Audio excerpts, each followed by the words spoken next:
హాయ్లో welcome back. ఈ వీడియోలో ఏంటంటే టీఎస్ ఎంసెట్ 2024కి సంబంధించి ఎవరికైతే 37, 38, 39, 40, 41, 42 ఈ మార్క్స్ ఎవరైతే వచ్చాయో సో ఈ మార్క్స్ వచ్చిన వాళ్ళకి సీట్ అనేది వస్తుందా రాదా, సో క్వాలిఫై అనేది అవుతారా లేదా, సో దీనికి సంబంధించి వీడియోలో అయితే డిస్కస్ అనేది చేసుకుందాం. ఇంకా వీడియోలోకి వెళ్ళిపోయినట్లయితే గట్టిగా ఒక లైక్ అనేది చేయండి గురు.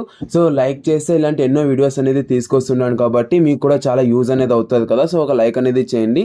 ఇంకా వీడియోలోకి వెళ్ళిపోయినట్లయితే ఫస్ట్ ఆఫ్ ఆల్ ఎవరికైతే 37 లేదా 38 లేదంటే 39 మార్క్స్ అనేది వచ్చాయి మీకైతే అంటే మీరు పక్క క్వాలిఫై అనేది అవుతారనమాట. ఎందుకంటే నామినేషన్ ప్రాసెస్ ద్వారా మీకైతే ఒక 2 or 3 మార్క్స్ అనేది యాడ్ అవుట్ మీద జరుగుతుంది అనమాట.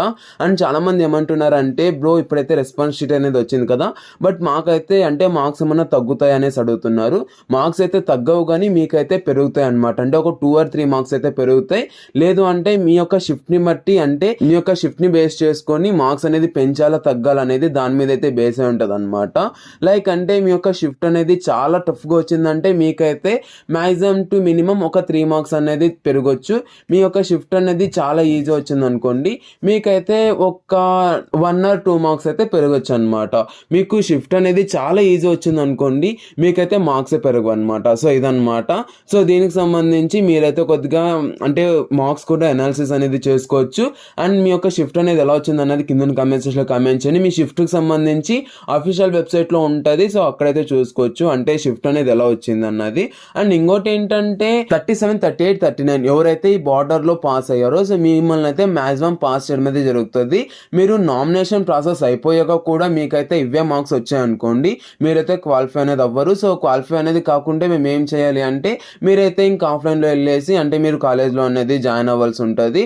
సో ఏదో ఒక అంటే మీకు నచ్చిన కాలేజ్ దగ్గరికి వెళ్ళేసి అక్కడ అంటే మేనేజ్మెంట్ కోటాలో ఎంత ఫీజు అనేది చెప్తారు ఏంటి అన్నది సో దాని మీద బేస్ అయ్యి మీరైతే మీ యొక్క కాలేజ్లో అంటే మీరు ఏదైతే కాలేజ్ అనుకుంటున్నారో ఆ కాలేజ్లో అయితే జాయిన్ అవ్వాల్సి ఉంటుంది. బట్ అంటే మీకు ఫీజు రింబర్స్మెంట్ అనేది రాదు.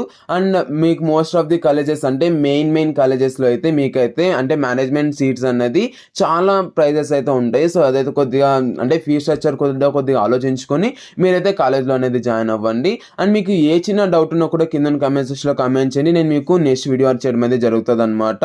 అండ్ నామినేషన్ ప్రాసెస్ కాకుండా ముందు మీకు ఎన్ని మార్క్స్ ఉన్నాయన్నది కామెంట్ సెక్షన్ లో కామెంట్ చేయండి. నామినేషన్ ప్రాసెస్ అనేది అయిపోయాక అంటే అఫీషియల్ గా వెబ్సైట్ లో రిజల్ట్స్ అనేది రిలీజ్ చేస్తారు కదా, అదైతే నామినేషన్ అయిపోయాకనే మీకు అయితే రిజల్ట్స్ అనేది రిలీజ్ చేయడం అనేది జరుగుతుంది అనమాట.